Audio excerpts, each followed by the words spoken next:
Tonight on CTV News, 5 years on, we remember. A government consultant is brought in to sort out the Christchurch Cathedral fiasco, and another milestone in the rebuild of this city. Broadcasting across Canterbury, from the CTV studio, this is First at 5.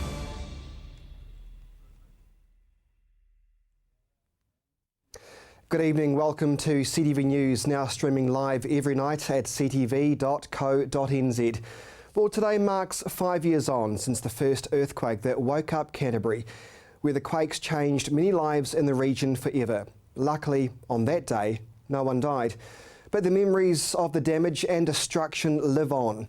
Residents of this region will remember the day half a decade ago and reflect, but also acknowledge just how far we've all come. Early this morning, a dawn service was held at New Brighton to reflect on the past, and one of the most affected areas in the Waimakariri district shares their challenges of hope for the future. And the east of Christchurch, a group over there, continues to try its very best to stay positive. Our reporter Jared McCulloch rounds up today in Canterbury, our history. A day to remember.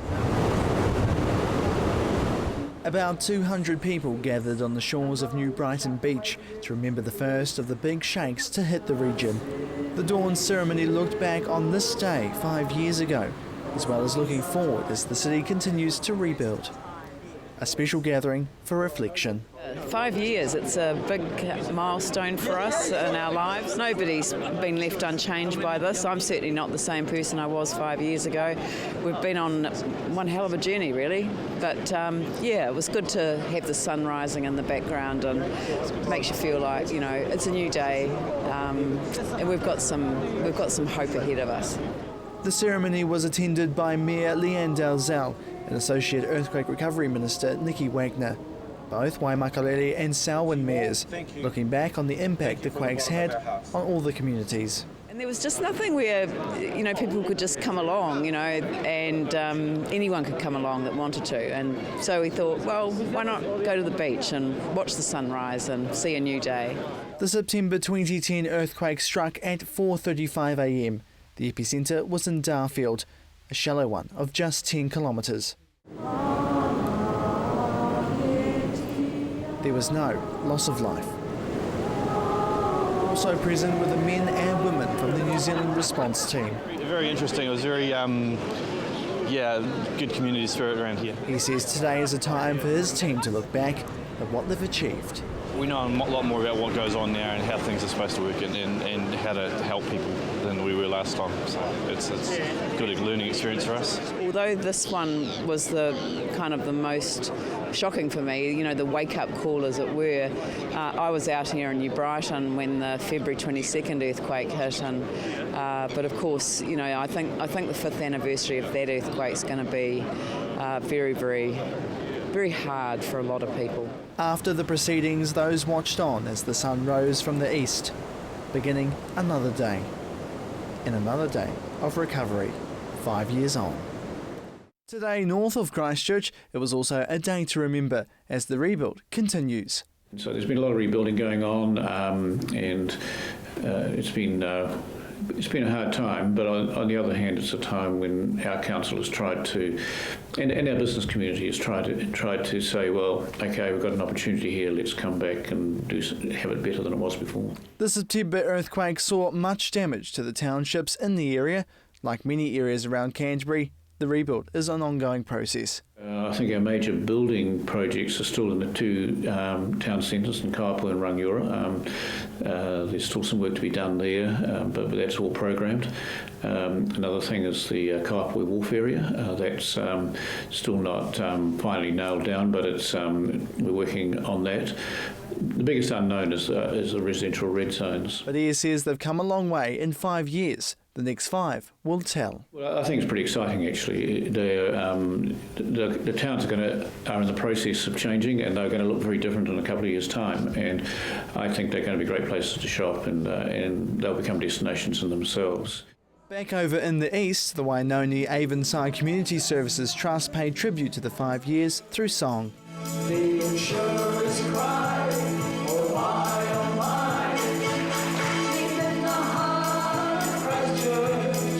Christchurch East, as you know, was hit extremely hard. The lives were upturned, really, and people are still going through the rebuild issues. The event started off with a parade, giving a timeline of the struggles these residents have been through since the September earthquake.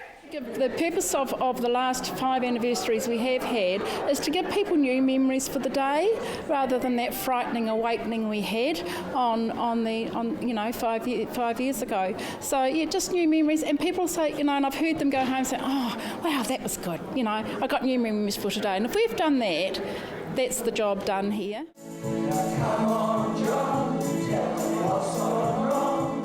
It was also a reflection of what the members had learnt over the past 5 years, dealing with a natural disaster and the ongoing effects. Yeah, they have. They've learnt a lot about land issues.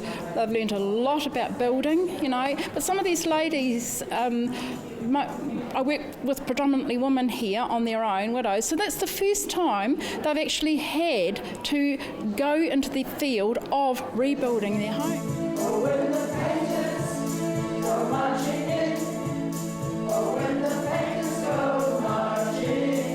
And Chapman remains positive. Hopefully at the end of 16 we're all re-established in our homes again in the east.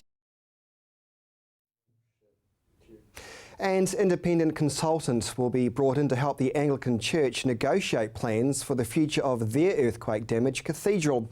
Bishop Victoria Matthews made the announcement last night at the Packed Transitional Cathedral. Plans for the future of the cathedral were stalled in 2011 after the church leaders came out in support of plans to demolish the building. They were met with opposition from heritage campaigners who want the cathedral fully restored. Reverend Jason Rhodes says bringing in a consultant is a crucial move forward for the church. There's clearly been a time of stalemate. People go through the centre of Christchurch, nothing is happening. This is a process whereby we can see a way forward. It was ever indicated to us as the church that we'd end up back in court. If we can hear our experts at a table with the great Christchurch Buildings Trust experts at a table, and then the government consultant reports back, that has to be positive news and a possible way forward. Still to come here on CTV News, the rest of the day's news.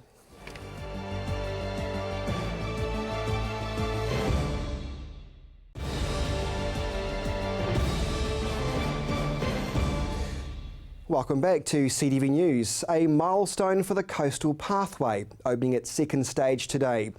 The opening symbolises how a community can really drive significant change if they come together.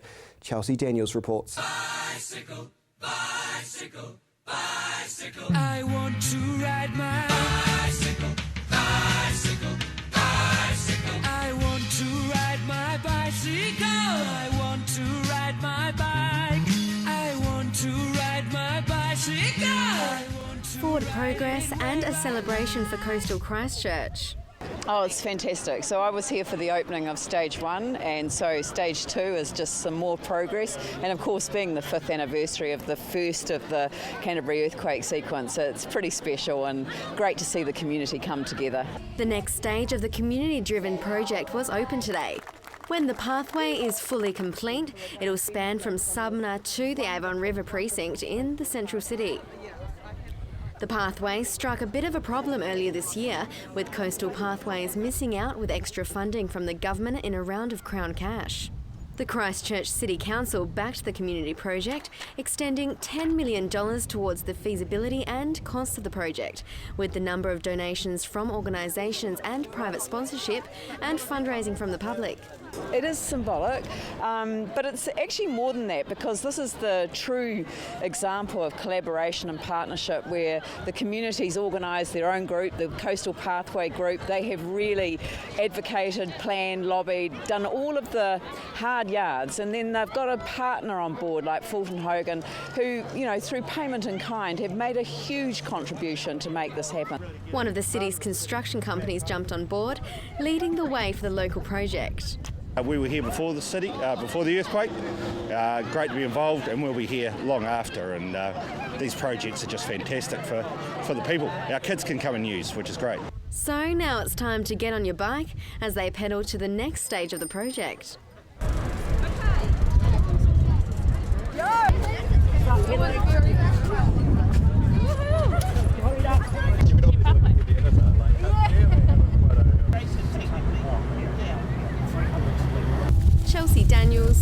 CTV News. The man who racially abused a rugby player in July has been identified by police. The rugby player left the field in tears 10 minutes before the game even ended after being verbally abused from the sideline in the senior club final between Christchurch and Lincoln University. Both clubs have worked with police to identify the man involved with the racial taunts, but police are yet to lay any charges. Well, Canterbury kids are still anxious 5 years on, but they're getting a little bit of help. But guess who from? A certain feline. Chelsea Daniels has that story. Beckenham School remembers the 5th anniversary of the September quake in style, dressing up as quakey cats, a character from a book that has helped them deal with the quake aftermath. We are celebrating the anniversary of the earthquake, the first earthquake in Christchurch, and also promoting that book called The Quakey Cat.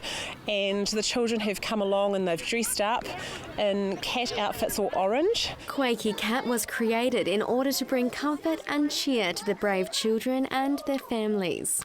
I think the teachers have found it really valuable to help promote the awareness and the strategies that the children have on board, and to keep the awareness going in the classrooms about how they can make a difference and how they can be more aware and keep themselves safe. Moll says the resource has been invaluable to help children know what to do if another earthquake strikes. Those regular drills that we do each term have helped the children. We talk about those strategies of how to keep safe in an earthquake. There has been a huge response from the children, who Moll says still suffer 5 years on. And we still have a lot of anxious children in Christchurch, and particularly at our school. We notice that there's still families and children going through lots of challenges with their homes and family issues. So it's going to be long term, we think, and I think it's just really great to have an awareness every day. So what have the children learnt from Quakey Cat? Helping others. Yeah, and helping others is friendly and nice thing to do. Like a deep breath in and a deep breath out, but don't panic, you're not. Chelsea Daniels. CTV News. Very nice. A Christchurch restaurant owner buying black market crayfish has paid dearly for his crime. Xiaowen Li from Southern Asian Restaurant was fined $18,000 and sentenced to 150 hours of community work, and his $80,000 car was taken by the Crown. A Ministry for Primaries and Industries investigation showed Li brought 176 crayfish illegally from March until May last year. He was also found with 86 kilos of paua. Well, to some other good news now. Habitat for Humanity will move 11 Christchurch families into new homes on Sunday. The celebration will happen in Forest Hill Place, Bromley, where new homes have been developed in total. The Habitat Hand Up project will house 21 families who have been in dire need of housing since the Canterbury earthquakes. Each family has contributed at least 500 hours of manual labour working with Habitat to build the new homes. The families will eventually own the homes following the completion of the 10-year rental and purchase period. The eventual purchase features significant finance assistance by Habitat for Humanity, and the remaining 10 homes are still under construction and they're being worked on in Kaiapoi, Wainoni and Linwood. Well, still to come here on CTV News, your local sports and the all-important weekend weather forecast.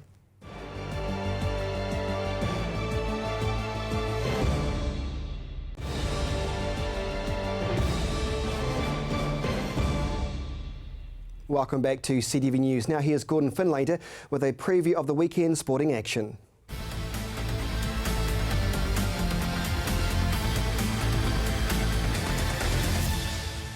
Well, what could have been seen as a potential banana skin for Canterbury turned into one of the most one-sided blowouts in this year's ITM Cup.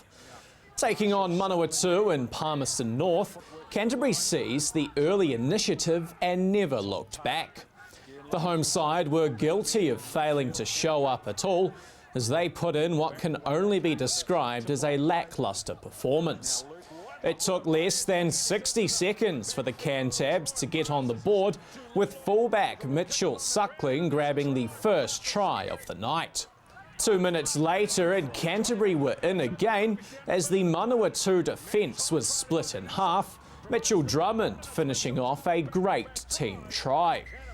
Next, it was the Fords getting the job done. A rolling maul from just inside Manawatu's 22 was finished off by Rob Thompson, his first try on his way to a hat-trick. This would be the trend for the night as the Red and Blacks continued to pick apart the Manawatu defence at will. Leading 38 points to 7 at the break, Canterbury didn't ease off, with the second half highlighted by a beautiful chip and chase from Patrick Osborne, who made use of his game time after starting on the bench. The final score in Palmerston North last night was Canterbury 52, Manawatu 7. The Royce Watson Memorial Hamner Rally takes place tomorrow, with around 50 entrants making up a strong local field. National rally competitor Matt Summerfield will head the field, with renowned names like the Buste and Ross brothers, as well as Jeff Judd amongst the competitors. Another name that needs no introduction to motorsport will also be competing, with Greg Murphy taking part in his second rally after making his debut in the Canterbury Rally earlier this year. After a successful career in circuit racing, Murph is enjoying the new challenge. You know, this form of motorsport, I mean, there's nothing really comparable at all to what I've grown up and what I've been fortunate to make a career out of. So, you know, I like the challenge. I like the concept, as I said, of what rallying is and what it delivers. And it's just a different thrill, massively different thrill. And, you know, it's certainly, I'm out of my comfort zone with it, but you know, I'm keen to do some more to learn and see what happens. And finally tonight, Canterbury kick off their National Provincial Rugby League campaign on Sunday. Our defending champion Bulls will start on the road, travelling north to take on the Waikoa Bay Stallions in Tauranga. These Stallions will prove to be a tough challenge, having played their first match last weekend, accounting for Manawatu 18 points to 8.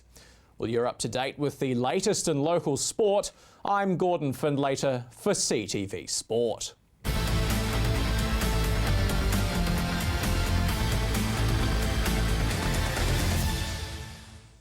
Thanks, Gordon. Have a great weekend. Kaiapoi residents will finally get their say on what will happen with their community's residential red-zoned land. Waimakariri District Mayor David Ayres spoke to Gordon Findlater about the new recovery draft plan. The Waimakariri District Council will put together the plan which will identify the long-term uses of the residential red zone land. Waimakariri District Mayor David Ayres said the draft should be finished before next April after going through public consultation. You know, it's the government and ourselves working together, but we're leading the process. So there will be a lot of engagement with the community. We're determined to do this with our community, and so we'll start off with a document which brings us up to where we are now, and then we'll move forward with a draft plan to present to the Minister over the next few months. Initial ideas put forward by the community see a want for green spaces with recreational purposes. People talked about fairly passive kind of uses in the main. People talk about walking trails and food forests and native planting areas and dog parks and that kind of thing. Kaiapoi doesn't have a dog park, so it's not a bad idea. With testing done on the district's red zone land, there may be limitations to what can be done with different areas depending on the land. I think we need to emphasise that just because something can happen on the land doesn't mean to say that it will. And so, but certainly we've got a much better idea of what we can do. But as I said, we are very interested in what the community says it wants to happen on that land. Many of those that have been displaced by the Waimakariri residential red zoning have stayed in the community, a strong sign for the district going forward. Over 60% of the Kaiapoi red zone households are still in Kaiapoi. They just stayed in the town, which shows you how strong that community is. They like the town and they want to stay there. And of the other Nearly 40%. We know that a lot of them are actually still in the district, are in places like Pegasus or Mandeville or Rangiora or wherever, and a few, obviously some have gone beyond it. I know a number of families have gone to Amberley, for instance, but most people have stayed fairly. The Mayor hopes work on the red zones will begin next year, with the areas expected to have taken a new, greener look in years to come. Gordon Findlater, CTV News. And Mercy is here with the weekend weather forecast.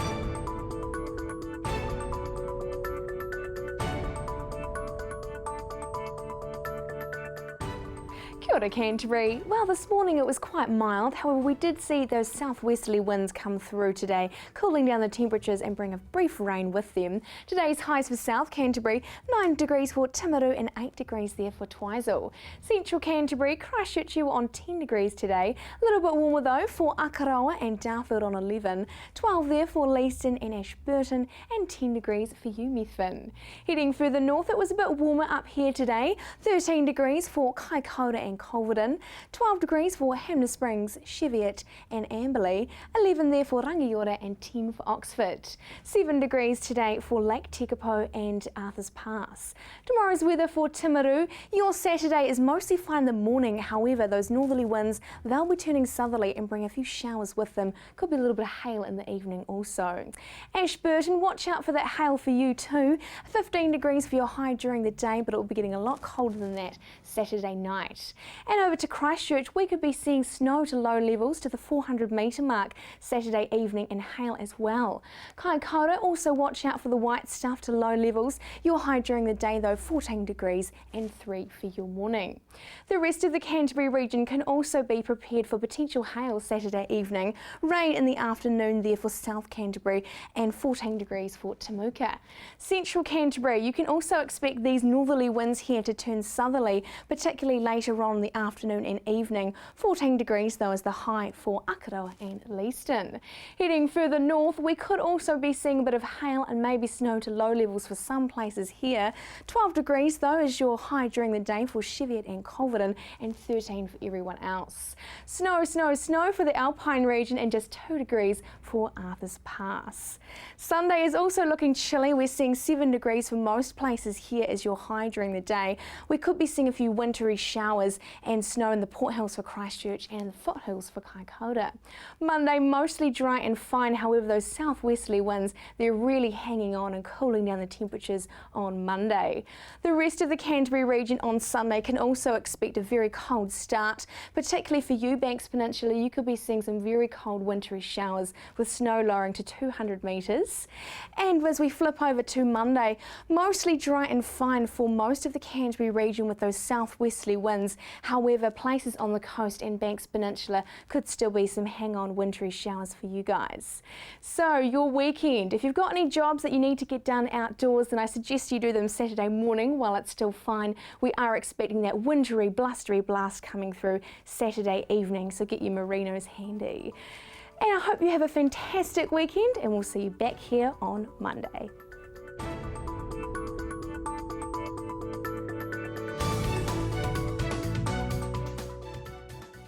Thanks, Mercy. Hopefully the sunshine will come. And that is CTV News for Friday. Don't forget to get in touch with us here at CTV News. You can always email the newsroom, news@ctv.co.nz. But from all of us here, good night.